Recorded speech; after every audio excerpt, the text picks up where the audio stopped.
கிருஷ்ணன். நான் 3rd கிரேட்ல படிக்கிறேன். அம்மா கிட்ட ஒரு செயின் இருக்கு, அதே மாதிரி கியூட்டா எனக்கு ஒன்று வாங்கலான்னு இன்னைக்கு அவினாஷி ஸ்ரீகுமரன் தங்க மாளிகைக்கு வந்திருக்கேன்.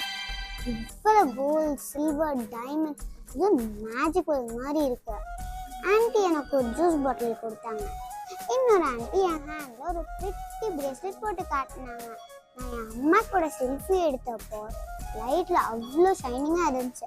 அப்போதான் அம்மா சொன்னாங்க, எப்பவுமே ஸ்ரீகுமரனில் குவாலிட்டி சூப்பர்னு. நான் ரொம்ப ஹாப்பியாக ஃபீல் பண்ணேன். நீங்கள் கூட உங்கள் மம்மி டாடி கூட்டிகிட்டு போய் பாருங்கள். இது ஒரு பிரின்சஸ் பேலஸ் மாதிரி இருக்கு. அப்புறம் வரேன். Bye bye.